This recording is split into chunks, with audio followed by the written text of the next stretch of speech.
I was their number 5 child, 4 older brothers.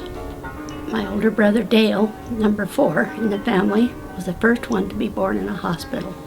My first memory was that Mother had made a blue dress for me to wear to church.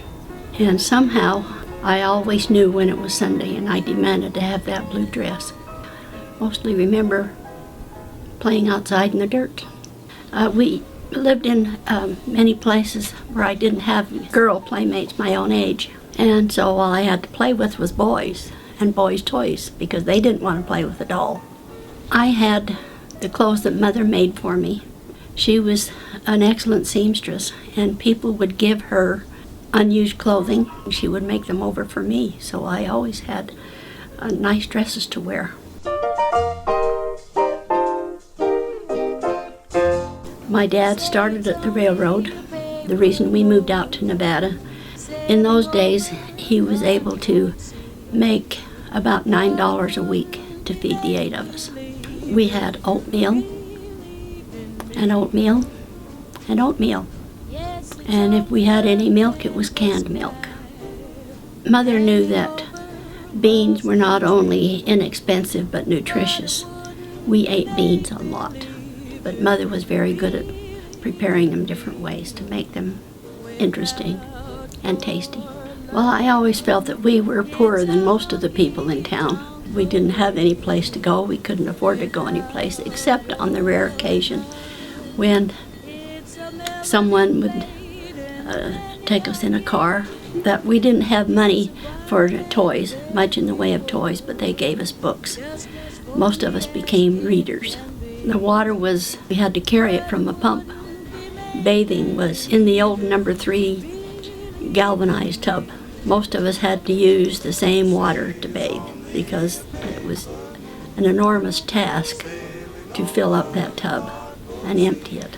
Well, by the time I was old enough to go to school, we lived in Montello that had an excellent school.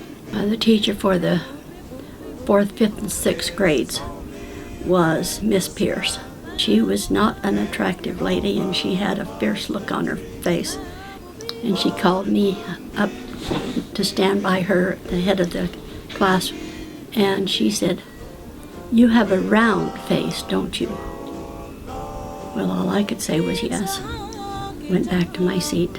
From then on, I hated my round face.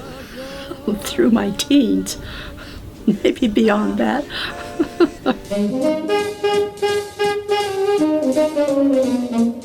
When I was 14, we moved to Ogden for a year just so that we could go to school. Well, I really felt like a hick. I felt like an outsider because these people all knew each other. But I soon made friends. I liked school. I liked grammar. I liked conjugating verbs and diagramming sentences. And I liked literature. Well, I was able to be part of the pep club. We weren't cheerleaders, but we would cheer a lot, sit together and cheer at the basketball games, the football games. I wasn't very outgoing. I guess the boys would feel as shy as I did, and they'd like a girl who could be more at ease. A lot of it had to do with rationing food items, gasoline, tires. We would have drives to collect aluminum, which could be sent to the War Department. Mother would save the fat from meats or from anything else that had fat. Everybody did that, and they'd turn it into their butcher, and the butcher would give them some ration stamps, which would help them buy meat or eggs. My four older brothers eventually were all in the service, and I didn't worry about them much personally. I just felt that they'd be coming home, and they all did.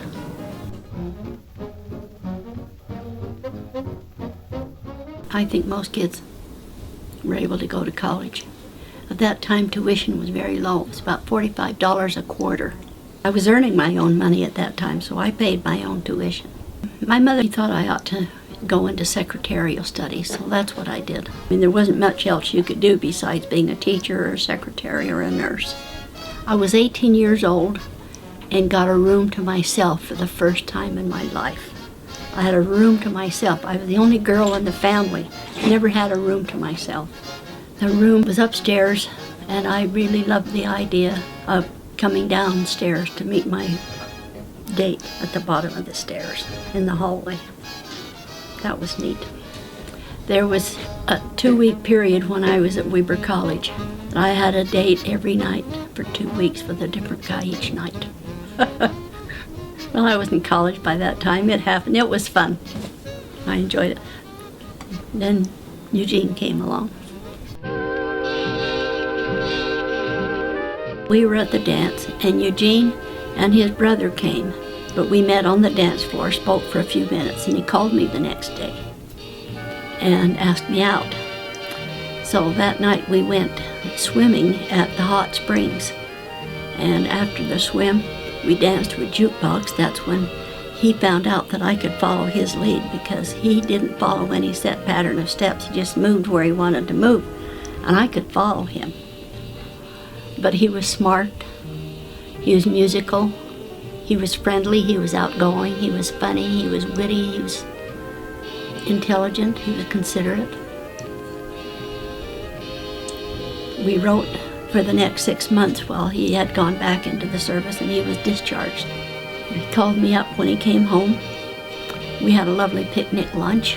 Then he and I wandered over, got on the Ferris wheel, and for some reason it stopped near the top. And while we were waiting for it to start again, he told me it was his birthday.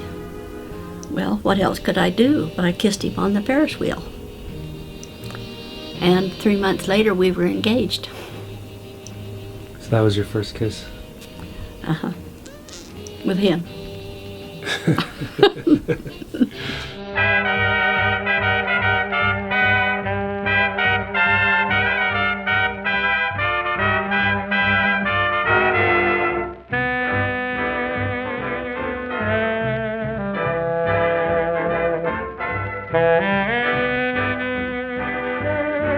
I'm not a high energy kind of person, and I think what I did was I plodded.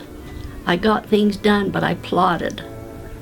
Just pushed through each day, doing what I could, what had to be done.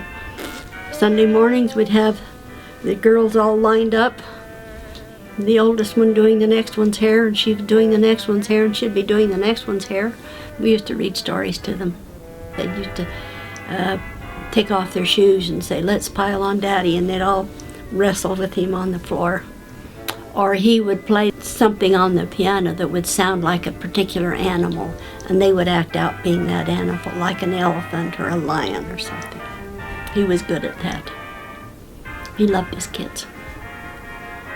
So I had to make bread every week using about 10 pounds of flour.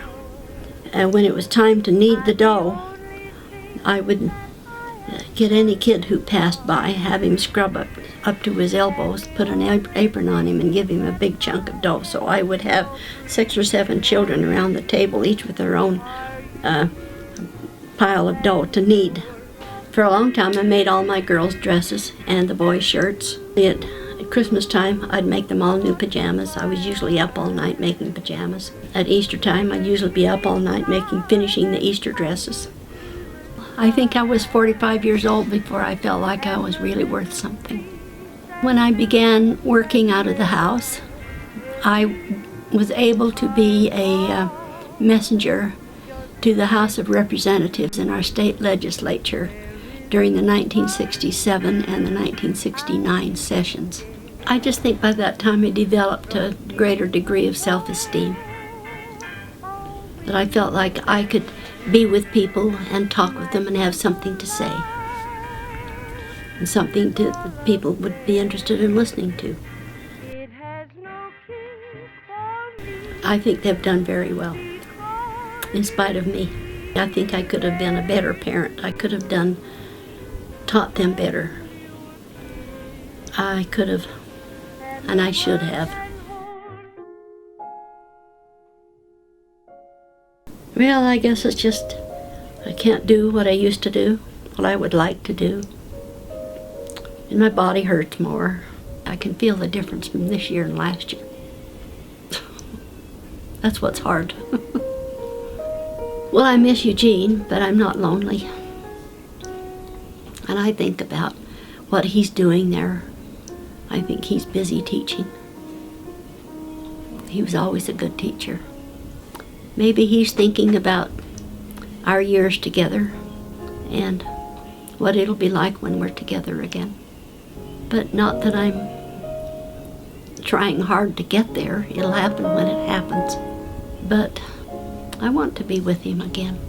I want to get back the feeling we used to have when we were together, when we were very close, when we'd talk about things we enjoyed together.